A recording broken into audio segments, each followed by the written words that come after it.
सरकार मदीना सल्लल्लाहु ताला अलैहि वालैहि वसल्लम जनते दुरूद सलाम पढ़ण जूं बेशुमार फ़ज़ीलतूं आहिनि। हज़रत अबुल मवाहिब रदी अल्लाह ताला अन्हु फरमाईंदा हुआ त मूं ख्वाब में रसूलुल्लाह सल्लल्लाहु ताला अलैहि वालैहि वसल्लम जन खे ॾिठो। हुज़ूर अक़दस सल्लल्लाहु ताला अलैहि वालैहि वसल्लम मूंखे फरमायो, क़यामत जे ॾींहुं तूं 1,00,000 ॿाननि जी शफ़ाअत कंदे।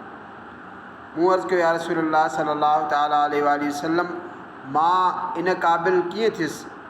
इरशाद फरमायूं, उन्हीअ करे जो तव्हां मूं ते दुरूद पढ़ी उनजो सवाबु मूंखे नज़र कंदा आहियो। सवाबु नज़र यानी पेश करण जो तरीक़ो हीअ आहे त पढ़ण वक़्तु दिलि में नज़र करण जी नियत करे, या पढ़ण खां पहिरियां या बाद में ज़बान सां बि चई वठे त हिन दुरूद शरीफ़ जो सवाबु जनाब रिसालत मआब सल्लल्लाहु ताला अलैहि वालैहि वसल्लम जी बारगाह में पेश कयां थो। सल्लू अलल हबीब सल्लल्लाहु ताला अला मुहम्मद सल्लल्लाहु ताला अलैहि वालैहि वसल्लम। चवंदा हिकु बादशाह पंहिंजे साथियुनि सां गॾु कंहिं बाग़ खां गुज़री रहियो हो। उन ॾिठो बाग़ मां को शख़्स नंढियूं नंढियूं पथरियूं उछलाए रहियो आहे। हिकु पथरी उनखे बि अची लॻी। उन ग़ुलामनि खे नौकरनि खे मोकिलियो त वञी पथरियूं उछलाइण वारे खे मूं वटि हाज़िर कयो। नौकरनि हिकु शख़्स खे हाज़िर कयो। बादशाह चयो, इहे पथरियूं तो किथां हासिलु कयूं? उन ड्रिजंदे वरंदी ॾिनी। मां वीरानी में घुमी रहियो हुउसि त मुंहिंजी नज़र इन ख़ूबसूरत पथरियुनि ते पई। मूं इहे झोली में विधियूं। उनखां पोइ घुमंदे घुमंदे उन बाग़ मां अची निकितुसि ऐं मेवा टोड़ण जे लाइ इहे पथरियूं इस्तेमालु कयूं। बादशाह चयो, तूं इन्हनि पथरियुनि जी क़ीमत ॼाणी थो? उन अर्ज़ु कयो, न। बादशाह चयो, ही पथरियूं दरअसल अनमोल हीरा आहिनि, जिन खे तो नादानी जे सबबु ज़ाया करे छॾियो। उन ते उहो शख़्स अफ़सोस करणु लॻो, पर हाणे उनजो अफ़सोस करणु बेकार हो जो उहे अनमोल हीरा उन जे हथ मां निकिरी चुका हुया।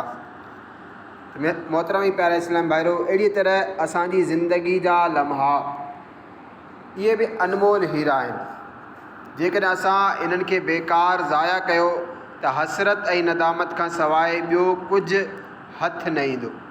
अल्लाह अज़्ज़ वजल इंसान खे हिकु मुक़ररु वक़्त ताईं ख़ासि मक़सद जे तहत हिन दुनिया में मोकिलियो आहे। जीअं सिपारे 18 सूरह मोमिनून जी आयत नंबर 115 में इरशाद रब्बानी आहे। तर्जुमो कंजुल ईमान, पोइ छा तव्हां इहो सम्झो आहे त असां तव्हांखे बेकार पैदा कयो आहे ऐं तव्हांखे असांजी तरफ़ मोटिणो न आहे? ख़ज़ाइनुल इरफ़ान में हिन आयत शरीफ़ जो जे तहत लिखियलु आहे, ऐं छा तव्हांखे आख़िरत में हिसाब किताब जे लाइ उथणो न आहे, बल्कि तव्हांखे इबादत जे लाइ पैदा कयो आहे त जीअं तव्हां ते इबादत लाज़िम करियूं ऐं आख़िरत में तव्हां असांजी तरफ़ मोटी अचो त तव्हांखे तव्हांजे अमलनि जी जज़ा ॾियूं। मौत ऐं हयात जी पैदाइश जो सबबु बयानु कंदे 29 सिपारे सूरह मुल्क जी आयत नंबर 2 में इरशाद आहे, अल्लज़ी ख़लक़ल मौत वल हयात लियब्लुवकुम अय्युकुम अहसनु अमला। उहो जंहिं मौत ऐं हयाती पैदा कई जीअं तव्हांजो इम्तिहान थिए तव्हां मां कंहिंजा कम वधीक चङा आहिनि। मिठा मिठा इस्लाम भाइरो, ज़िक्र कयल आयत खां अलावा क़ुरान पाक में ॿियनि जॻहनि ते बि इंसानी तख़लीक़ यानी इंसान जी पैदाइश जो मक़सदु बयानु कयो वियो आहे। इंसान खे हिन दुनिया में तमामु थोरे वक़्त जे लाइ रहणो आहे ऐं उन वक़फ़े में उनखे क़बर ऐं हशर जे वॾनि मामलनि जी तयारी करणी आहे। तंहिं करे इंसान जो वक़्तु बेहद क़ीमती आहे।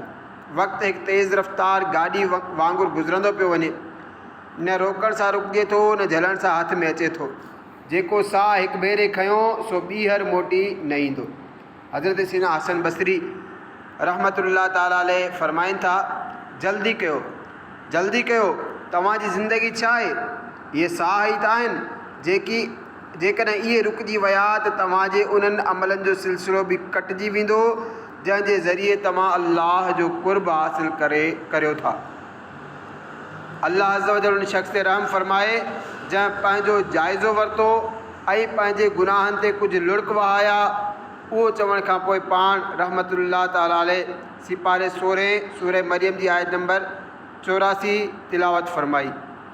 तर्जुमो कंजुल ईमान, असां त उन्हनि जी ॻणप पूरी करियूं था। हुज्जतुल इस्लाम हज़रत सैयदना इमाम मोहम्मद गज़ाली रहमतुल्लाह ताला अलैह इरशाद फरमाइनि था, हिते ॻणप मां मुराद साहन जी ॻणप आहे। ये सांस की माला अब बस टूटने वाली है, गफलत से मगर दिल क्यों बेदार नहीं होता।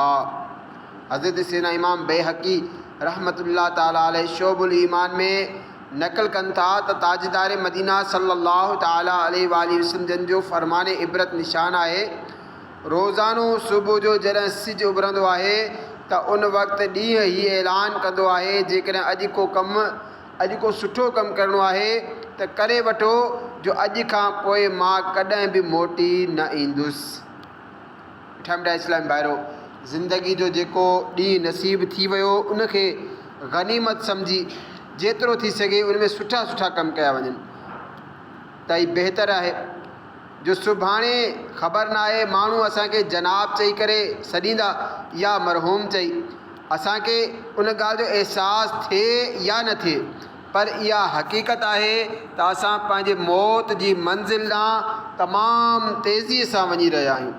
जीअं सिपारे 30 सूरह इंशिकाक आयत नंबर 6 में इरशाद आहे, या अय्युहन्नासु इन्नका कादिहुन इला रब्बिका कदहन फमुलाक़ीह। ए इंसान, बेशक तोखे पंहिंजे रब जी तरफ़ ज़रूरु दौड़णो आहे, पोइ उन सां मिलणो। मरते जाते हैं हज़ारों आदमी, आकिलो नादान, आख़िर मौत है। पंहिंजे वक़्त खे फ़ुज़ूल कमनि में बर्बाद न करियो। गौर करियो, ज़िंदगी केॾी न तेज़ रफ़्तारी सां गुज़री रही आहे। कई भेरा अवां ॾिठो हूंदो त चङो भलो कंधार नौजवान ओचितो मौत जो शिकार थी वेंदो आहे। हाणे क़बर में उन सां छा गुज़री रहियो आहे उन जो अंदाज़ो असां नथा लॻाए सघूं। अलबत्ता उन ते ज़िंदगी जो हाल ज़ाहिर थी चुको आहे। कितनी बेएतिबार है दुनिया, मौत का इंतज़ार है दुनिया, गरचे ज़ाहिर में सूरत गुल है पर हकीकत में खार है दुनिया। ए इस्लामी भाइरो, माल जमा करण खे पंहिंजी हयाती जो मक़सदु न बणायो। जल्दी जल्दी पंहिंजी आख़िरत जी तयारी करे वठो। किथे ईअं न थिए जो राति जो चङो भलो सुम्हण बावजूदि सुबुह जो तव्हांखे ऊंदा ई क़बर में लाथो वञे। ख़ुदारा गफ़लत जी निंड खां बेदार थियो। अल्लाह अज़्ज़ वजल सिपारे 17 सूरह अंबिया जी पहिरीं आयत में इरशाद फरमाए थो, माण्हुनि जो हिसाब वेझो आहे ऐं उहे गफ़लत में मुंहुं फेरींदड़ आहिनि। एक झोंके में है इधर से उधर, 4 दिन की बहार है दुनिया। मिठा मिठा इस्लाम भाइरो, असांखे पंहिंजे वक़्त जो क़दुरु करणु घुरिजे ऐं इन जो क़दुरु सम्झण बि ज़रूरी आहे। फालतू वक़्तु गुज़ारणु केॾे वॾे नुक़सान जी ॻाल्हि आहे, उहा ॻाल्हि हिन हदीस मां सम्झो। सरकार मदीना सल्लल्लाहु अलैहि वसल्लम इरशाद फरमायो, जन्नत वारनि खे कंहिं शइ जो बि अफ़सोस न थींदो। जॾहिं उहे जन्नत में हलिया वेंदा त उन्हनि खे कंहिं बि शइ जो अफ़सोस न थींदो सवाइ उन घड़ीअ जे जेका दुनिया में अल्लाह जे ज़िक्र खां सवाइ गुज़री। उन खां सवाइ जन्नत में उन्हनि खे को बि अफ़सोस न हूंदो, लेकिन इहो अफ़सोस हूंदो त इहा जेका घड़ी असांजी अल्लाह जे ज़िक्र खां बग़ैर गुज़री, इहा छो गुज़री, इन ते अफ़सोस थींदो।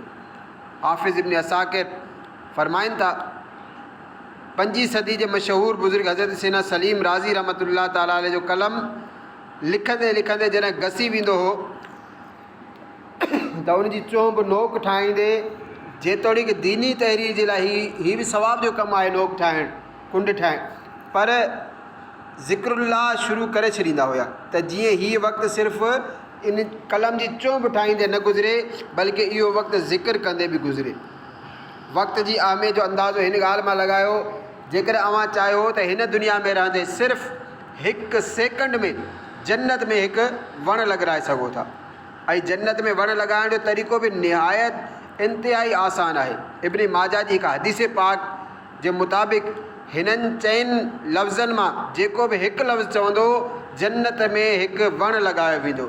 उहे लफ़्ज़ हीअ आहिनि, सुबहानल्लाह, अल्हम्दुलिल्लाह, ला इलाहा इल्लल्लाह ऐं अल्लाहु अकबर। अवां बि मूंसां गॾु चई वठो सुबहानल्लाह अल्हम्दुलिल्लाह ला इलाहा इल्लल्लाह अल्लाहु अकबर। मिठा मिठा इस्लाम भाई ॾिठो आहे जन्नत में वण लॻराइण केॾो न आसान आहे। जेकॾहिं बयानु कयल 4 लफ़्ज़नि मां हिकु लफ़्ज़ बि अवां चयो त हिकु ऐं जेकॾहिं 4 कलिमा चया, 4 जुमिला चया, 4 लफ़्ज़ चया त 4 वण लॻी वेंदा। हाणे अवां ई गौर फरमायो त वक़्तु केतिरो क़ीमती आहे जो ज़बान खे थोरो चोरण सां जन्नत में वण लॻी वेंदा आहिनि। ऐं काश फालतू ॻाल्हियूं करण बदिरां सुबहान अल्लाह जो विर्द करे असां जन्नत में बेशुमार वण लॻराए सघूं था। असां चाहे बीठा हुजूं, हली रहिया हुजूं, वेठा हुजूं, लेटियल हुजूं या को कमकार करे रहिया हुजूं, असांजी कोशिशि इहा ई हुअणु घुरिजे त असां दुरूद शरीफ़ पढ़ंदा रहूं ऐं उनजे सवाब जी का हद न आहे। रसूल अकरम सल्लल्लाहु अलैहि वसल्लम फरमाइनि था जंहिं मूं ते हिकु भेरो दुरूद शरीफ़ पढ़ियो अल्लाह अज़्ज़ वजल उन ते 10 रहमतूं नाज़िल फरमाईंदो आहे, 10 गुनाह मिटाईंदो आहे, 10 दर्जा बुलंद फरमाईंदो आहे।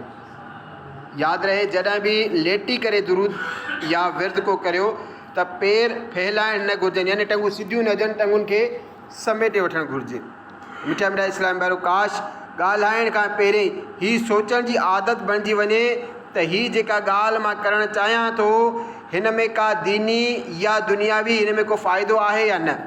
जेकॾहिं ही ॻाल्हि फुज़ूल महसूसु थिए त ॻाल्हाइण बदिरां दुरूद शरीफ़ पढ़णु या अल्लाह अल्लाह चवणु नसीब थी वञे त जीअं सवाबु घणो मिले, या सुबहान अल्लाह या अल्हम्दुलिल्लाह या ला इलाहा इल्लल्लाह या अल्लाह अकबर चई जन्नत में वण लॻराइण जी सआदत मिली वञे। ज़िक्रो दुरूद हर घड़ी विरदे ज़बां रहे, मेरी फुज़ूल गोई की आदत निकाल दो। जेकॾहिं कुझु पढ़ण बदिरां ख़ामोश रहण लाइ दिलि चवे त उन में बि सवाबु कमाइण जूं सूरतूं आहिनि।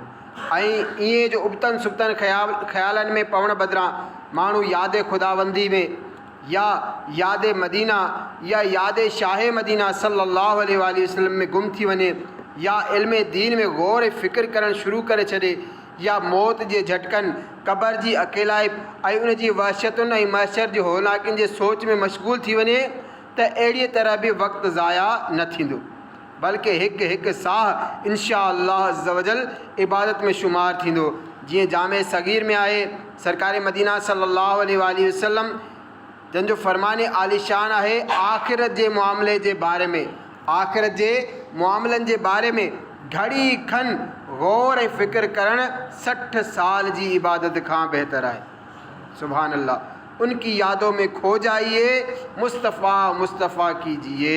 सल्लु अलल हबीब सल्लल्लाहु ताला अला मुहम्मद सल्लल्लाहु ताला अलैहि वसल्लम। आख़िर में ही हदीस पाक ॿुधो, यकीनन ज़िंदगी बेहद मुख़्तसिर आहे, जेको वक़्तु मिली वियो सो मिली वियो, आईंदा वक़्तु मिलण जी उम्मीद धोखो आहे। कहिड़ी ख़बर आईंदा लम्हे असां मौत सां हम आगोश थी चुका हुजूं। रहमत आलम नूर मुजस्सम सल्लल्लाहु ताला अलैहि वसल्लम जन फरमाइनि था 5 शयुनि खे 5 शयुनि खां पहिरियां गनीमत ॼाणो, 5 शयुनि खे 5 शयुनि खां पहिरियां गनीमत ॼाणो। पहिरियों जवानीअ खे पौढ़ाइब खां पहिरियां, ॿियो सिहत खे बीमारी खां पहिरियां, टियों मालदारी खे तंगदस्ती खां पहिरियां, चौथों वांदकाई खे मसरूफ़ियत खां पहिरियां ऐं 5 ज़िंदगीअ खे मौत खां पहिरियां। गाफ़िल तुझे घड़ियाल ये देता है मुनादी, कुदरत ने घड़ी उम्र की एक और घटा दी। सल्लु अलल हबीब सल्लल्लाहु ताला अला मुहम्मद सल्लल्लाहु ताला अलैहि वसल्लम। सरकार मदीना सल्लल्लाहु अलैहि वसल्लम जिन जो इरशाद है, 2 नेमतूं अहिड़ियूं आहिनि जिन जे बारे में घणा माण्हू धोखे में आहिनि। 2 नेमतूं अहिड़ियूं आहिनि जिन जे बारे में घणा माण्हू धोखे में आहिनि, हिकिड़ी सिहत ऐं ॿी वांदकाई। मिठा मिठा इस्लाम भाइरो, वाक़ई सिहत जो क़दुरु बीमारी करे सघे थो ऐं वक़्त जो क़दुरु उहे माण्हू ॼाणनि था जेके बेहद मसरूफ़ हूंदा आहिनि, न त जेकी माण्हू वांदा हूंदा आहिनि उन्हनि खे कहिड़ी ख़बर त वक़्त जी अहमियत छा आहे। वक़्त जो क़दुरु पैदा करियो ऐं फुज़ूल ॻाल्हियुनि, फुज़ूल कमनि ऐं फुज़ूल दोस्तनि खां पासो करण जो ज़हन बणायो। अल्लाह